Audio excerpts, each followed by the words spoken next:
Hello and a very warm welcome to Bhutan This Week, our weekly news magazine program with me, Kilateng. Our top stories this week. Alcohol liver disease continues to be the top killer in the country. More than 300 poultry birds die from extreme heat in Sarpong. Learning traditional arts becoming popular among youth. With 15 deaths every month, alcohol liver disease continues to be the top killer in the country. As per 2017 Annual Health Bulletin, from 140 deaths in 2012, the number increased to 190 in 2016. On an average, the liver takes 1 hour to process 30 millimeters of alcohol. Alcohol liver disease is caused when the liver is overwhelmed with the amount of alcohol coming into the body. Consuming and offering alcohol is deeply rooted in Bhutanese culture and tradition. Excessive use of alcohol can result in serious health problems, affect interpersonal relationships, and increase violence and accidents. Renew reports indicate that 70% of domestic violence were committed under the influence of alcohol. And Chitin Fende, a non-profit organization, records an increase in admission for alcohol dependence. By looking at the current scenario, drug and alcohol situation and its related problem has reached an alarming stage, and there is no reason for us to believe that this problem will be solved or contained in the near future if we do not take the collective action now. Considering the increase in alcohol deaths, Health Ministry collaboratively with relevant agencies started implementing the National Policy and Strategic Framework in 2016 to reduce harmful use of alcohol. Under the policy, over 70% of the Geoks have now initiated community expansion programs to reduce use of alcohol. Very recently, I have received a report. Even at the Geok level, they are having this review meeting also. They have the strategies. Now they are conducting review meeting, how it has gone. So actually it is happening, but I don't know how effective it will be at last. It will be very early to have the results, especially in the areas of liver disease. Alcohol liver disease. It's not the immediate thing that you start this year and next year the liver disease will reduce, because this is the impact or it is the already harm that has been done by drinking this for the last 10, 15, 20 years. The per capita alcohol consumption among Bhutanese is 8.47 liters, higher than the global consumption of 6.2 liters. In 2016, 27 million Newton was spent in treating alcohol patients. Sonampem for BBS News. Samdup Jongkha Thomde had once started a campaign to reduce use of plastic bags by shopkeepers. While it started out as a success in the beginning, the scenario has changed today. Most of the shopkeepers have gone back to using plastic bags again. Plastic bags can be seen everywhere at the vegetable market in Samdup Jongkha. All the goods are packed in them, while vendors also give customers plastic bags to carry the fruits and vegetables in. Back in 2016, this use of plastics once disappeared after the Thomde administration discouraged vendors against using them.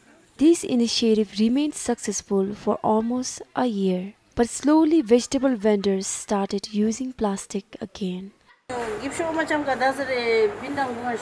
We give plastic bags because customers do not bring their shopping bags with them. And if we don't, they don't buy our vegetables and they get spoiled. So we have to use plastic bags.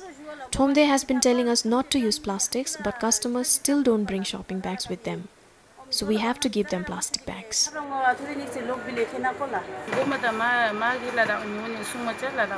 Actually, we are not allowed to give plastic bags, but some of them come directly from offices to buy vegetables with our shopping bags. So we have no other option. We have to provide them plastic bags. And if we don't, they go to someone else who does. According to the Thomde's environmental officer, the initiative was a failure because of lack of cooperation from both shopkeepers and the rest of the public.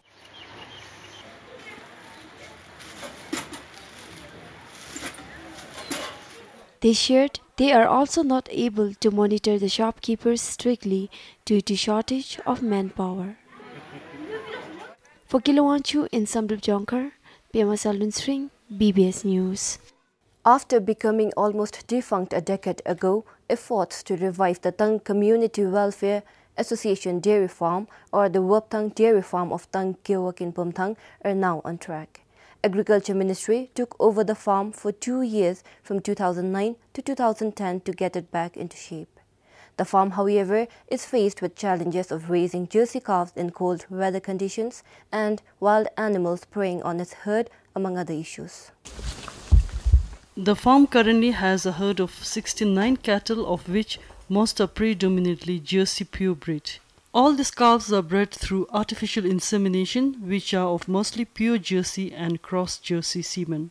According to the farm manager, raising such calves is difficult in cold climatic conditions. The farm lost about 16 calves to foot and mouth disease in 2015. The government's policy is to raise Jersey pure breeds, but the calves become susceptible to diseases when we have to raise 100% Jersey breed. Moreover, our farm is located on a high altitude area and livestock officials suspect pneumonia to be affecting the calves. They get diseased easily and suffer from diarrhea. Once infected, it's difficult to recover their health.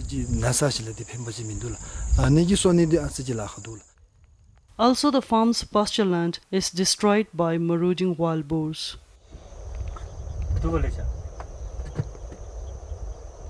The farm has an area of about 1,350 acres, of which 115 are cultivated as grassland.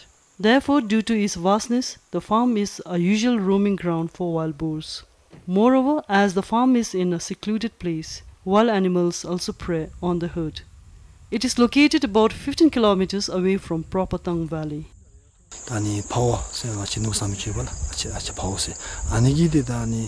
The wolves attack and kill our cows. Our grazing land is quite far from our quarters.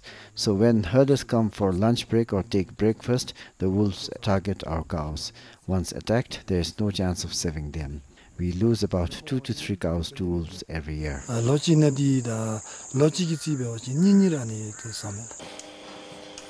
The farm was initially established by Helvetas, a Swiss development organization, 20 years ago. The people of Tung Gewak currently own the farm after His Majesty the Fourth King granted the farm and its land to them. The association has 280 members. Income generated from the sale of milk is deposited in the Gewak's bank account. The Tung Gewak Livestock Extension Office assists the farm with fodder seed distribution, medical supervision of the cattle, and breeding processes. For Kipchu in Pumthang, Chonitama for BBS News. Abnormally high temperature in Serbang has started to take its toll on poultry birds. Hundreds of birds in Shumbanka Gewak are reported to have died in recent days because of extreme heat. With daytime temperature reaching above 30 degrees Celsius, poultry farmers in Darjithang village are losing their birds to unusually high heat. More than 300 birds have been reported to have died due to heat exhaustion. From my farms is nearly around 25 birds died due to heat, and my neighbors around 115. In total is more than 300 birds on that particular day before yesterday. Nima says 5 farms from a total of 15 in the village were affected. The farmers have now started to take various measures. They have started to spray water on the roof of the bird houses while also seeking help from the veterinarians. They have been advised to feed glucose water to birds to help them control their body temperature. They have also been advised on improving the shed facilities with proper cooling system and good management practices. However, temperature has started to become cooler with the onset of rainfall in the past few days. For Karmawandi in Sarpang, Pimasaldin Sring, BBS News. The number of monks enrolling at the Gompu Kepeling Astrology School in Tashiatse is increasing. The school also teaches astrology to local people, but the number of interested villagers still remains low. The school was established in 2013.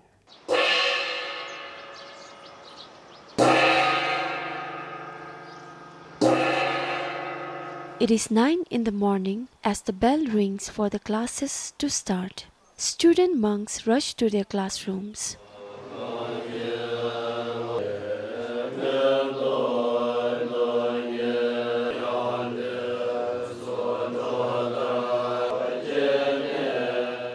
In their daily classes, they learn astrology, computer skills, English, and on performing religious rituals and rites. This year, the school has seen more monks coming in to learn astrology.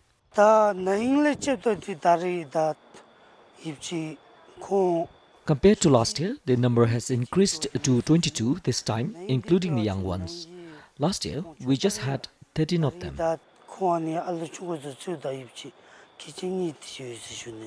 Despite good number of enrollment this year, the school is not able to attract more locals. According to the school, locals can learn astrology for 4 years and go back to village after completion. This year, only 2 locals from Tashigang came to learn astrology.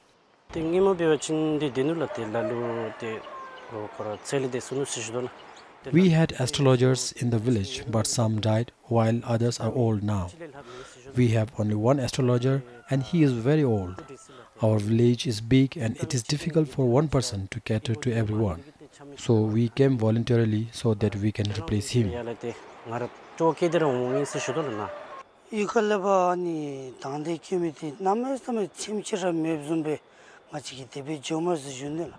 Locals lack interest as the study is for 4 years and it feels it is too long. It is for 4 years as astrology alone will not suffice. They need to study Rigni as well. That's why it takes 4 years.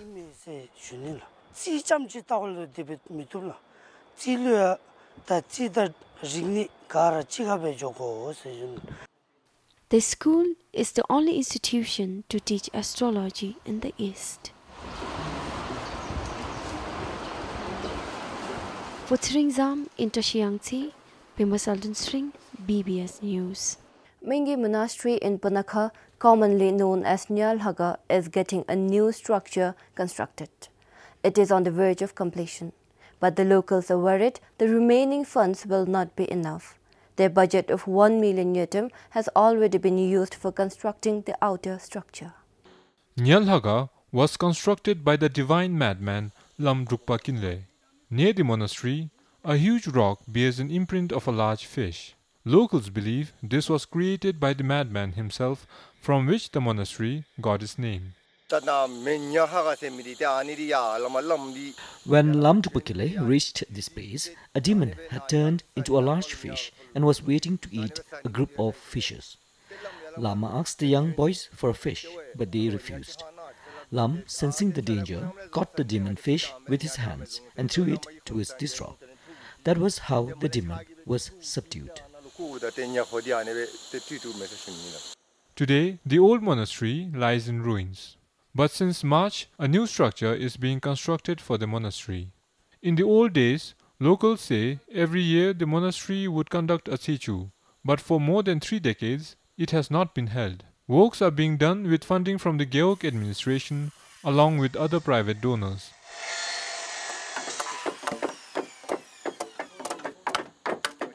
While the money was sufficient to construct the new structure, locals are worried more funds will be needed.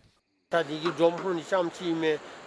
present budget is only enough for the outer structure. After its completion, there are a lot of nangtins and kus to be installed, and we did not have the money for that. All the people here are farmers, so we cannot even collect from the locals.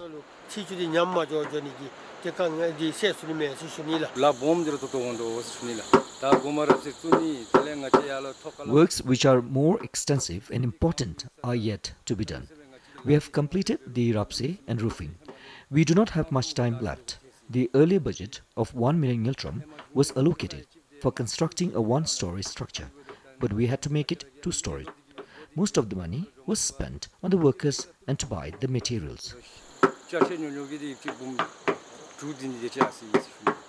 The new Laga is expected to be completed by the end of this month. For Komal Kharka in Punakha, Yisha Gelson, BBS News.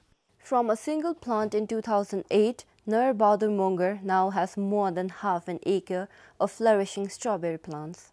The 48-year-old farm at Bibzur in Tangyoko Pumthang is a booming business. It's peak strawberry season.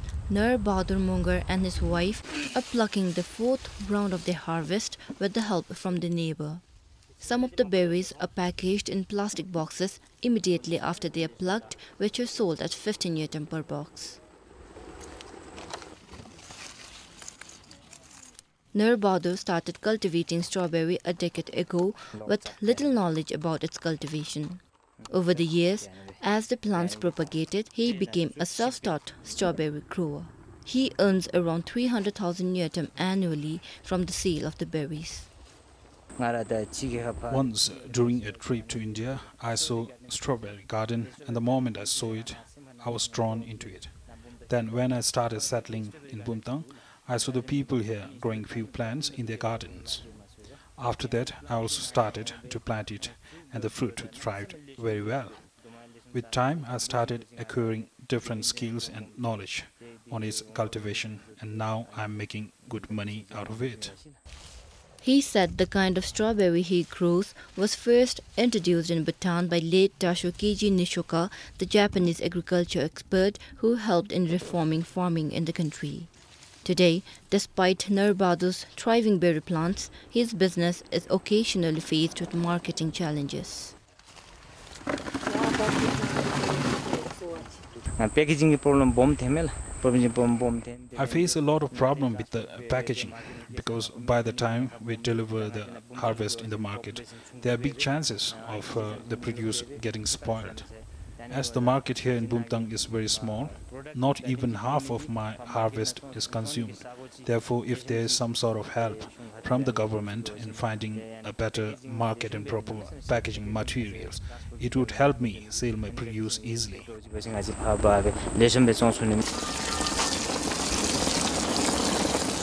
Besides selling the berry in packages, Nur Bahadur also makes jams. He sells it for 250 ngiltrom per jar. Some young people abandon their ancestral home in the villages, thinking that farming is an unattractive job. So they go to the urban areas in search of jobs, even if they have lots of land back in the villages. I think if they value their inherited property and come up with a whole new approach to farming, finding a job won't be difficult. For now, although his produce is sold at the domestic markets only, he is hopeful of expanding his farm and exporting strawberries one day. For Kipchu in Pumthang, Kilajem, BBS News. Much to the relief of the people of Dojise in Sarbang, the village will be relocated to another place. This is expected to help boost the socio-economic conditions of the villages. With 7 households, Dojise is a scattered settlement. It is located about 6 kilometers away from the Taritang Gyok office and considered among the remote villages in the Gyok. It will be convenient for us since we will be closer to our Gyok office and the school. Since there were plans of relocation, we did not get funds for irrigation channel and we couldn't carry out paddy cultivation. We have grown maize, but wild animals keep attacking the crop. The Gyok administration has already written to the higher authorities for approval of the relocation. People of Dojise will be resettled at Uchilu, which is near the Gyok office. People have agreed to our proposal and we have acquired the no objection letter for them. We identified the relocation area after putting it through the Geog administration and Dzongkhag Sokdo.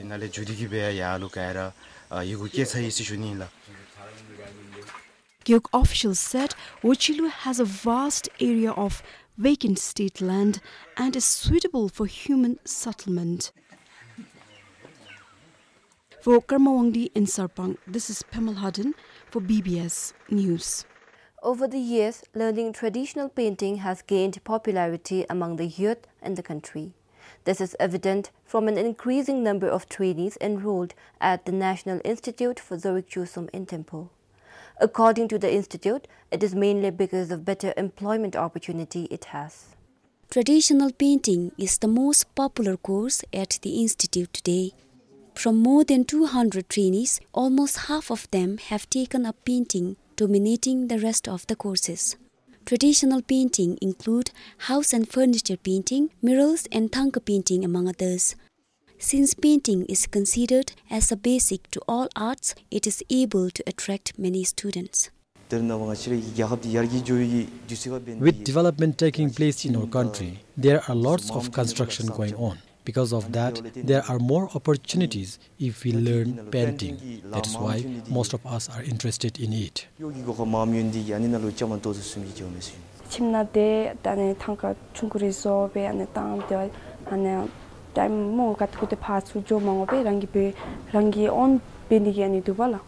We can do overtime while we learn painting here. Besides making our pocket money, we are able to help our parents as well.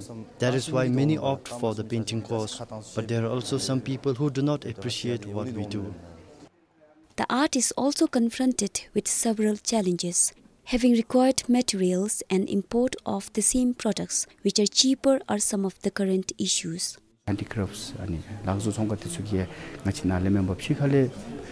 Handicraft shops are selling imported paintings, and because of that, it's hampering our business here. We have to produce it manually. It is time consuming, and because of that, it's also expensive. Besides painting, the institute also provides training on different traditional arts and crafts. The trainings include sculpting, wood carving and embroidery among others. Today, there are 3 institutes, including 1 private art school, offering courses on traditional arts and crafts. This is Sonam Choudin for BBS News. Road officials in Punakha say the newly constructed highway is getting damaged due to trucks carrying wet sand. Water dripping from the sand being transported by trucks is being cited to cause damages to the road. This was discussed during the recent Dzongkhag Sokdo in Punakha. Every day, more than 70 trucks carrying sand drive over the Thimphu-Wandi highway. NRTCL in Wandi Photong is the highest supplier of sand in the country. While sand is normally extracted from riverbanks, around this time, with the rise in water level, it is extracted directly from the river using dredging machines. During the recent Punakha Dzongkhag Sokdo, the road official in Lobisa raised their concern on the increasing number of sand trucks plying on the highway and its effects. They said water dropping from wet sand is the main cause for damages along most parts of the route.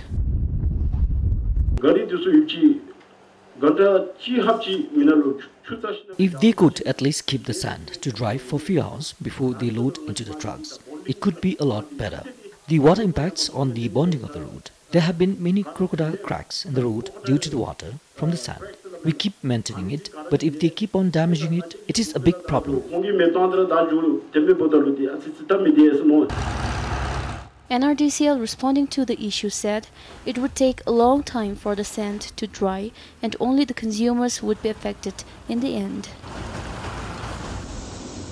They said waiting for sand to dry would increase transportation charges. They shared instead it would be best if the road quality was improved. The road should be good for all weather purposes. It should be for both summer and winters. The road is underwater during rainy season for almost 9 months. If road is damaged by the water from sand, I wonder how it could withstand heavy monsoon. The DT resolved for the matter to be solved internally between the two agencies. Department of Road and NRDCL are planning to conduct a meeting soon. For Komal Kharka in Punakha, Samdin Dolkar, PBS News. Well, that's all we have for you this week. You can get more details and other stories from our website www.bbs.bt. You can also follow us on Facebook and Twitter for regular updates. Until next time, this is Kilatem saying goodbye.